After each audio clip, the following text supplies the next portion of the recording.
I'm driving a Lexus is300. This is fitted with Toyota's seamless hybrid system, and it drives very well. I've got to say, very well. As you would expect from anything from Toyota or Lexus. Sitting in the driver's position, it envelops you in technology and real quality. However, there is a downside to all that. Some of the layout in the dash does feel a little bit overdone. I feel there's things here that don't need to be here. In fact, it's got a CD player. Does anybody listen to CDs anymore? I've driven this car now for about 100 miles, 110 miles, and I'm really impressed with the ride quality, the stability, the feel it just has through the corners. It is really fantastic. I'm going to hand it over to Kate in a little while. She's coming back from work and she's going to have a drive for an hour, let you know what she thinks. And I'm going to say now, I don't think she's going to like it. And the reason I don't think she's going to like it is the hybrid system in this car. It really does feel a little bit like an afterthought. Now, we know the system's fantastic. They've sold over 5 million units of this hybrid system of different variants across Toyota and Lexus. However, it feels like it's just bolted on just to give it some eco credentials. Obviously, we like EVs with EV adopters, but we understand there is a market for hybrids because for people who don't feel they can make the jump into EVs. But this car definitely is not that. It doesn't give you any range in EV mode unless you tickle the throttle, and I mean tickle the throttle. And the engine is just waiting to come in constantly. It's almost poised waiting to step in, whereas really it should be trying to hold it out. In terms of fuel economy, which is quite an important factor when you're looking at a hybrid, because I think generally people buy hybrids for fuel economy. This, I mean, over 150 miles is averaged about 34 miles to the gallon. And in days gone by, I used to own a Focus ST with a 2.5 litre Volvo engine in it, and that used to manage 30. So I'm not so sure that the hybrid system on this does as much as what it says it does. I mean, the specs say 60 miles to the gallon, and I think there's people out there who probably can get 60 miles to the gallon, probably more. But when you drive it like a normal person in the real world, you are not going to get them figures under any stretch of the imagination. In terms of the dealer experience, it was very good. I've had a lot worse. This particular car that I'm driving is £35,000 with this particular spec. This isn't the top spec, there is a next model up.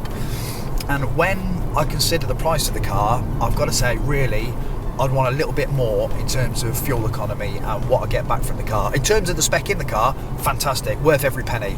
But what the car actually does as a car on the road, probably not what I would expect. I would expect a little bit more.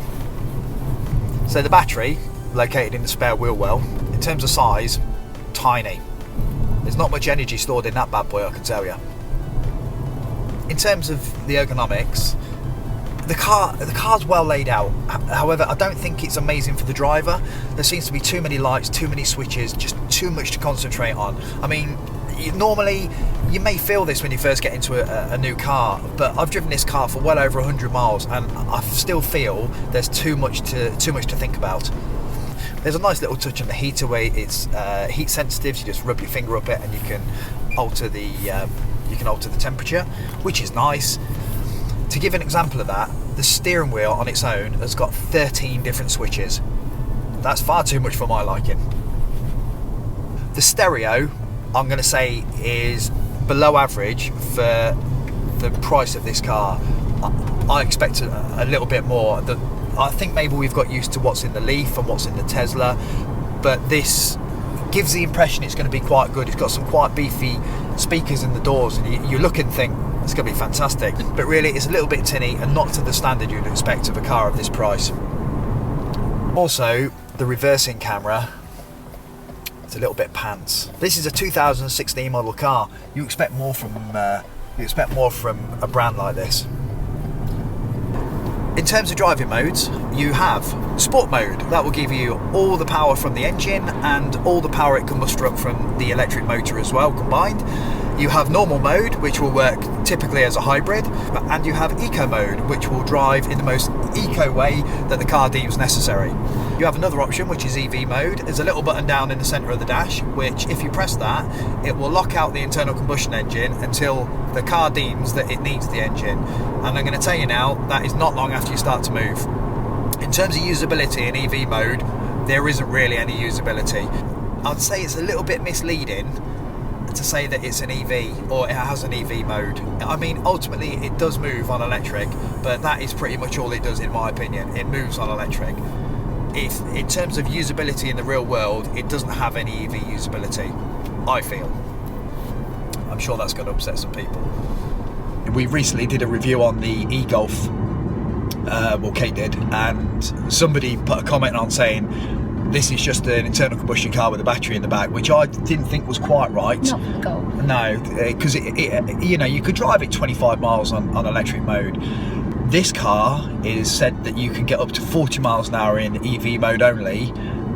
You will get that if you push it or you tickle the throttle, and I mean tickle the throttle. If you try that in a real world, people are going to be bibbing the horns behind you whilst you try and accelerate away from the lights.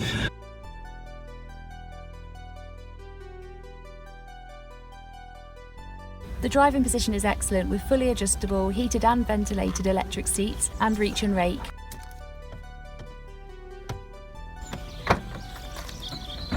There's a really good boot space in this car. You can fit plenty of shopping or about 5 cakes, but there is a really big lip to lift your stuff over. Frustratingly, there's no spare wheel, but there is a tyre repair kit. Sitting in the back, you're not going to be short of head and leg room, and the fit and finish is excellent. But if you're the 5th passenger and you're sitting in the middle, you're not in for a comfy ride, and getting your leg over this tunnel has a whole other story.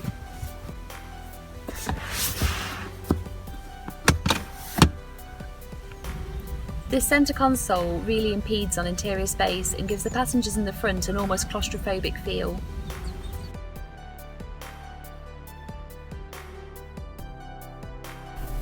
Oh god, the pedals are in weird places. Are they? Yeah. What do you mean? They just feel not as spaced out, not as nicely spaced out. So we've just started the car up and I've put it into EV mode.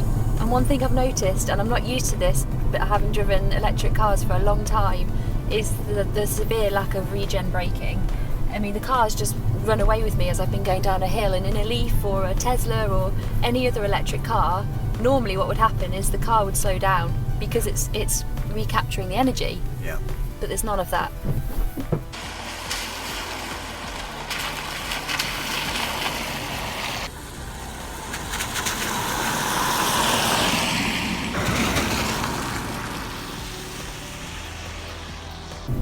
Feel the way the engine's straight in already. Yeah, that's one thing I'd say actually. As soon as you put your foot down, like James said before, the engine kicks in straight away and you can hear it and you can feel it. So ultimately it feels like a petrol car. Yeah. Straight away. If we had to make an opinion on this car, I think we'd both come to the same opinion and say this is literally a petrol car. It is. And it's not much of an EV at all. It's not even the sort of car that you'd say to somebody, this is maybe something you could consider as a halfway point, like we said with the Golf. We put it in sport mode a minute ago and that was noisy. I don't even know what to compare it to, but it was a noisy car even for a petrol. I've just put the car into sport mode, so let's see what it does.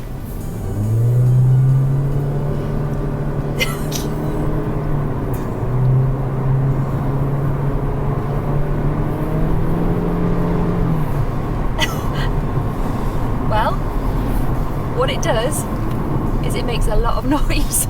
A lot of noise, and it's not that impressive. It's okay, it's nippy, but it's not as nippy as it should be for the amount of noise it's making. It's not nippy. You're being generous there. Do you think? No, that's not fast at all. It's all right. Just, you know, that Golf we tested, the Golf would have left it for dust. Yeah, you're probably right. Yeah, that was a little bit of a letdown. It's not even a particularly nice noise. No. Okay, so I've driven this car for about 170 miles. Kate's driven it for about 10. What do you think? It's not for me. And I'm not just saying that because I'm an EV fan. I think even if I was looking for a petrol car, I don't think I'd choose this car. No. But because we're in the market of EVs and you know, when we're willing to try hybrids, because we can see there's a niche, But for me, this isn't even a hybrid. No, that's a fair comment, that is. I would say that's pretty consistent.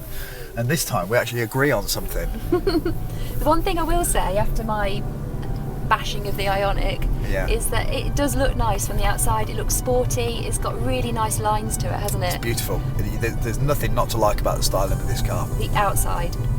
The inside is a little bit let down, but it's just a shame about the performance and the actual hybrid qualities of this car, really.